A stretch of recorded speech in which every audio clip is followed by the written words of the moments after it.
Hey friends, it's Therese, and welcome back to another vlog. Second week of Trick-or-Treat-a-thon. I will have a short story to share with you guys, or a scary story to share with you guys later in the week. I don't know if I've chosen one for this week yet. I think I should have some in my research, but I'm not sure. It's Monday night. I'm currently putting laundry away, waiting for my boyfriend to call me back. But I thought I'd give you an update. I don't know why I'm so annoyed that I ended the vlog right before I finished To Kill a Kingdom. I finished it literally 2 hours later. 2 out of 5 stars. I did not enjoy it. The idea behind it is super nice. I like the idea of revamping and kind of, I guess, horrifying. Making a story that we are aware of and can picture and visualize and just changing it. I love retellings. I think the idea was done well, but the execution was just lacking. There are definitely some bits and bobbles that I think needed a lot more work, specifically with the characters. I feel like the characters had their own personalities up until they met each other.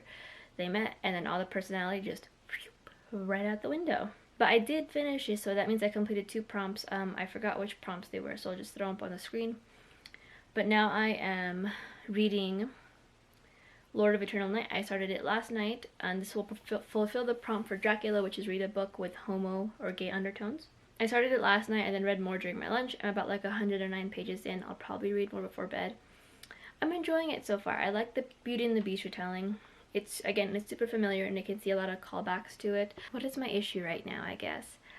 I don't have any issues. I think pacing wise it's moving smoothly. I think this is just a standalone. So it should be good. I think the one critique I have is that I'm trying to see how the relationship will be developing. I'm about a third of the way through. It's only about 200, 300 pages, so it's a little shorter than I anticipated. But I am about that much through, and I'm trying to figure out how the relationship will progress, and I am struggling to see it because I feel like there's not a lot of basis. And right now, they have mentioned that they are lusting after each other, but I haven't seen that. It's more, I've been more told that they're lusting after each other rather than shown. So we'll see how that goes, but I will let you guys know when I get some more reading done. Right now I have to put laundry away.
It is currently Wednesday. I'm on my lunch break. I'm chilling at the park. I did get a chance to read a little bit more, as you guys saw from the clip. I knew the book was gonna get spicy. Just didn't expect that level of spicy. So I was shocked. And I'm also very happy that Ben Ollerton decided not to describe genital nether regions as leather, velvet wrap steel or other euphemisms. He literally just called it a cock. So I was like, okay, I can deal with this. It was a little shocking because I'm not used to again, people not using euphemisms. Yeah, I'm gonna read more. I'm probably gonna finish the book while I'm on my lunch, not gonna lie. Spoke too soon. He mentioned the velvet steel, only it was not referring to his genitals. It was referring to his voice. I don't really know what to make of that metaphor, or I guess in this case, simile. because those are two different textures, and steel cannot be velvet as velvet cannot be steel. So we have to talk with some of these authors about their similes and metaphors, because a slight side note that has nothing to do with the book. It's like literally like climax of the book, and I'm taking a break to discuss my hair. My hair looks really nice today. I've been trying really hard to try new ways to hold the brush so that way I get, because this side doesn't like to be curly.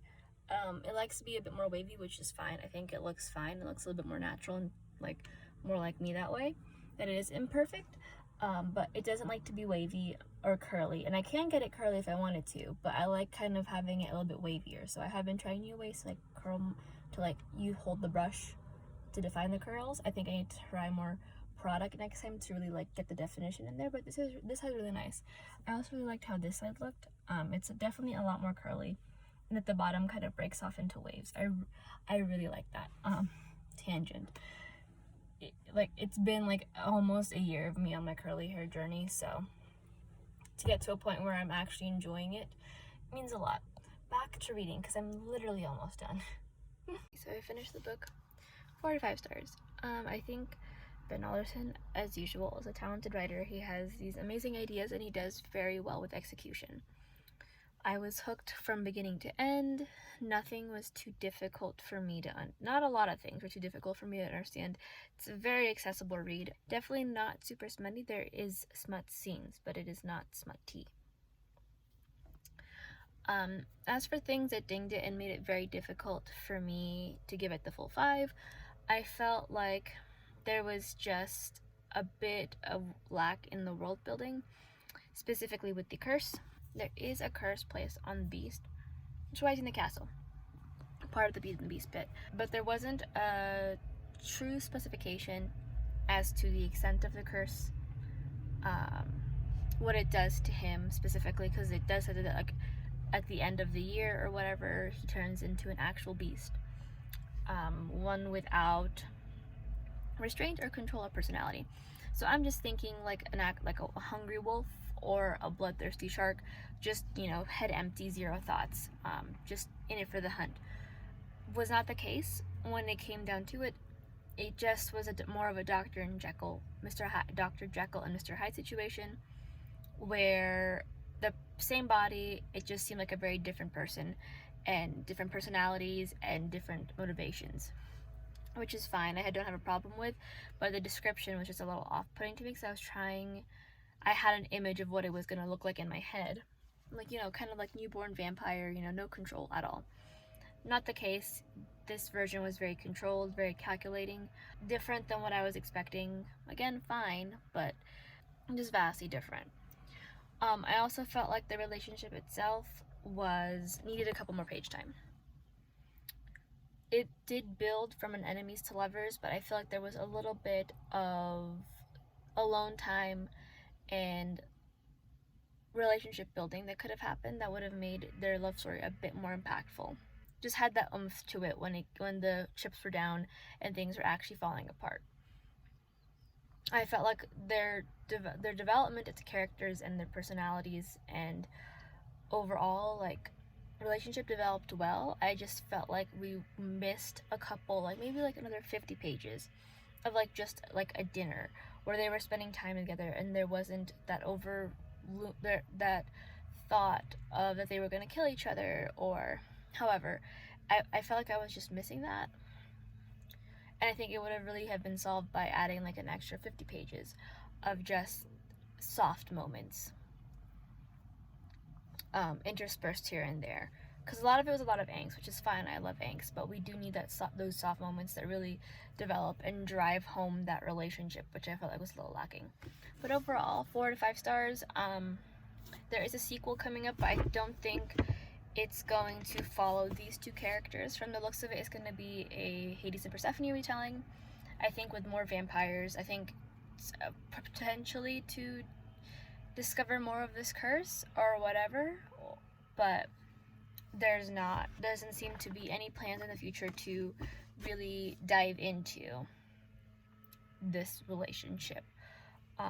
Maybe in future books, maybe it'll be like a Night World thing where they come together at the end, but at the moment, not so much. I will start Mexican Gothic either tonight when I get back from the movies. Probably not though, because I need to edit the thumbnail for the video for this coming out Friday and start editing it. It shouldn't be a long vlog, but who knows, I still have to do a voiceover and everything. But yeah, that's basically it. I will have something for... We got another prompt done. I think now I have 4 prompts done because I believe To Kill a Kingdom covered 5 more to go. I don't think I have 5 books within a Dorian Gray covers book. So 4 more books to go. Hopefully Mexican Gothic's a quick read because I want to read Crave next. So I just got home from work. I took a shower. Friend and I are not going to see Lamb today, so I'm just packing up my string lights and then like other miscellaneous things on my desk. And start packing up my books, I guess. I ended up getting rear-ended. It's the third time this year, and my body is just genuinely really sore. I was like partially in the intersection, like it's a merge lane, going up a hill, and someone going up the hill was speeding super fast up there, so I hit my brakes because I was gonna hit them if I tried to merge in. And the car behind me, when they weren't super far, hit me and then didn't realize they hit me and kept going and shoved me further into the merge lane, which a lot of assholes tend to use to ride all the way up the hill and then switch. So by the time I recovered, I was stuck in the middle of the merge lane where cars were about to hit me, and I couldn't really stop to check my car. Thankfully there was no damage, but I couldn't even talk to the person behind me. I just don't want to drive anymore. This is the 3rd time this year, and I'm kind of like, I don't even know what to do anymore. So I am packing up. My roommate just went to go get some food for herself. We're gonna just stay home and watch Addams Family instead. I ordered some carne asada fried from Uber Eats. I didn't want to spend $20 today. I'm sure I most definitely still have food in my fridge that I can eat. I am not in the mood to be up like trying to cook or anything, so I'm just gonna have food brought to me. Yeah, I'm just gonna pack up these lights, start editing my video, and probably start packing up some of my books. I do want to pull out the books that I have left to read for Trick or Treat, which is just 4, which is The Damned, Crave, Dorian, and Mexican Gothic. So I'll catch up with you guys probably with some nice little calming b-roll of me reading a book. Alrighty, it is now Thursday. So a little update. When I woke up this morning, I was feeling a little sore from clearly getting hit with the rear end. But I was like, it's fine. I'll be okay. Like, I've been rear-ended before and have gone to work the next day. It's no biggie. Or should I've gone to work before the next day and it's been no biggie. Then I got in my car and my muscle memory just remembered the entire thing. And I literally, from like my knees up, felt everything lock up. So I went to work. I was like, it's fine. Like, we'll loosen up as the day goes on. Did not loosen up. Did not loosen up at all. What ended up happening was it like got worse, and then it would get better when I moved around. Then the second I like sat down, it got worse again. So I ended up going home by a couple hours, and I fell asleep for a good like 3-4 hours. Feel a lot better. My hips are still a little tight, and my knees are still a little like poppy. So hopefully that'll fix itself as the week goes on. I just finished editing a video. It is on the last brink of exporting now, so that should be going up. I have to finish the thumbnail and description. But instead of reading while that was exporting, I actually packed up this entire shelf. So I think the plan of action for me is that here, I'll show you guys. So all of the books from here, and I also included some books like that are stuck in the bottom over there. And I'm going to put in paper bags. So that way I know where these books will go. And then I'm going to put these books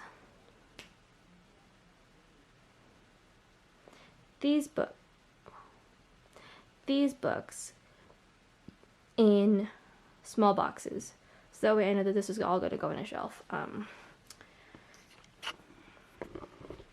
We're making some progress, we really are. Again, it shouldn't be too hard to pack up all of my individual things because it literally took me a night last time to pack everything up, so I'm not terribly worried about packing everything up. I think these books will probably have to be some of the last things I pack up because I am worried that my cat will jump on it overnight and it will just fall on me. I am starting Mexican Gothic, so I will start that in a second. Or I did start it. But I never told you what this one is about. Never told you guys what To Kill a Kingdom is. I think I've told you guys what Lord of Eternal Night is. I've been really actually kind of bad at being a reading vlogger. I've just been vlogging.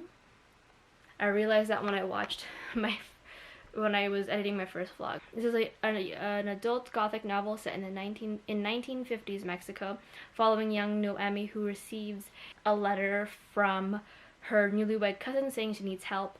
So she goes from the city of Mexico to the countryside. I actually genuinely do enjoy Gothic horror. I've already started it, and I know it's Gothic horror because, let me see here, let me just find you a paragraph.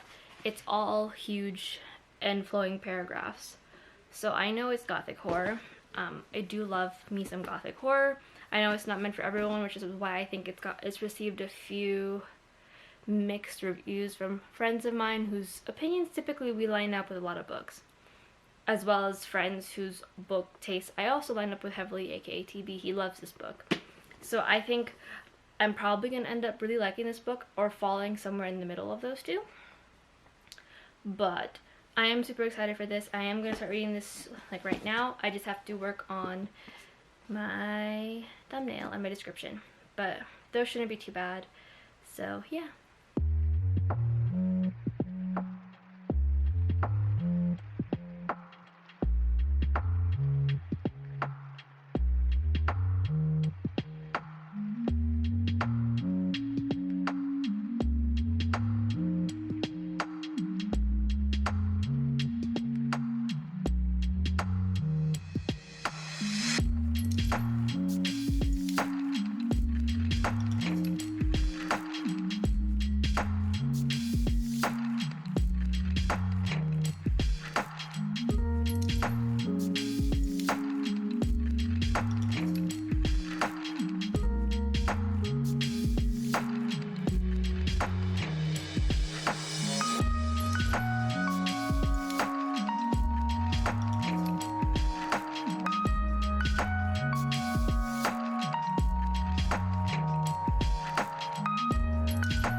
Alrighty, hey everyone, it is now Sunday. I thought I'd come in and wrap the vlog up. I also just got done with the live stream. If you guys missed it, we were on Armin's channel.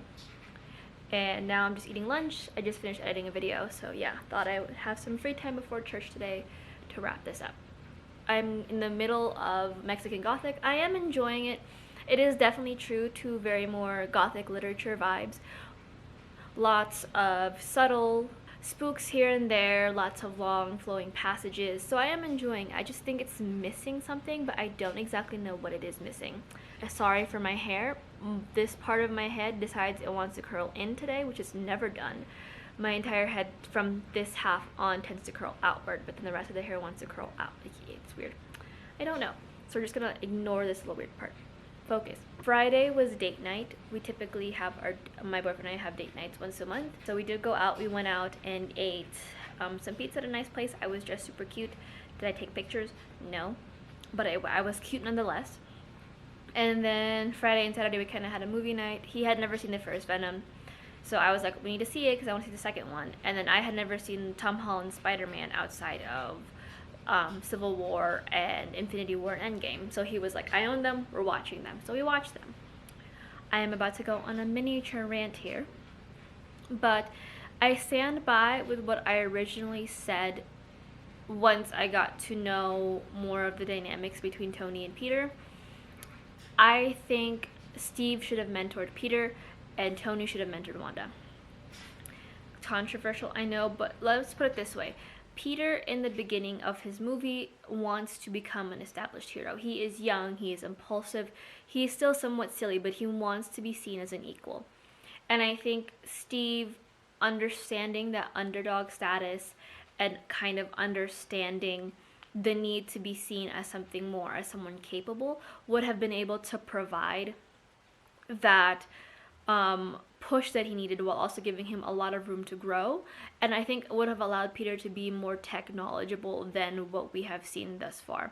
Because Peter in the original Spiders have designed his own suits. Even in the video games, like the newer ones, he's the one who designs them. So to have Tony come in and design these suits seems a little not like the Spider-Man that we've grown up with. Change is fine, of course, but I think that in terms of how that is created, I think that aspect of Peter being able to design his own suit and create those limitations himself, as we have seen in the second movie, Far From Home, fit a lot better. And I think it allowed him, having Steve let him do his thing while also being a guiding hand, would have worked a lot better. Especially since Steve has this mentality that your plan is to save everyone, but don't be upset if you can't save everyone. Whereas Peter's mentality is to save everyone and make sure no one is dangerously injured. And I think those two ideologies would have clashed a little better as a mentor and an apprentice. I think it would have fit Steve's growth to have someone push back it from someone who is watching Steve from above, like, you know, like looking up to Steve rather than his equal, to be like, well, I want to do it this way. And again, Steve would have given him the opportunity to grow and intervene when possible, but also provide that mentor mentality where it's not super heavy-handed. Like, we don't have the freaking baby monitor initiative, we don't have the training wheels initiative. He would have just let Peter grow on his own. Whereas if Tony mentored Wanda, I think that would have been interesting as well, because all of the major Marvel movies thus far have been cleaning up after Tony's messes. So I think having him mentor Wanda, especially since she is a reflection of, not so much it's his fault that he was killed, that her family was killed, but more so on the fact that she remains to be this constant reminder to Tony that his actions have consequences, that the things he creates have consequences. I think that would have been a much better juxtaposition for Tony to take a step back and go, well, how do I fix this? And then Wanda teaching him how to not overcorrect. I think it would have also been great for Wanda's development, because as we've seen from WandaVision, she doesn't know her full potential. She is far from her full potential, and she is learning about that just in Multiverse of Madness. So I think to have access to Tony's databases, to the lore that Tony and the resources that Tony has access to, would have allowed Wanda to have grown and had more access to her powers and more knowledge about who she possibly could be without endangering everyone. I also think it just made more sense, because then Tony can learn how to not overcorrect and how to actually face his problems head on, rather than overcorrecting, like creating Ultron, further dividing the Avengers with by signing the Sokovian Accords and pushing kind of like almost like a mini army against Steve. And I think Wanda would have been the voice of reason, to have been like, why? Especially since she is a reflection of the consequences of his actions. And yeah, I think it just makes sense to have those two dynamics, because we both have Steve and Peter's kind of underdog dynamic, and Steve would have been able to control Peter's need to be seen and to be seen as an equal and to let that grow and flourish on his own. Whereas I think Tony would have helped Wanda discover her full potential while also Wanda providing some growth for Tony and allowing him to become a better leader for the Avengers. And helping her become a better version of herself, because I think that's the problem. What we see now is that, like, you know, the Captain America team has dissolved. Nat's dead.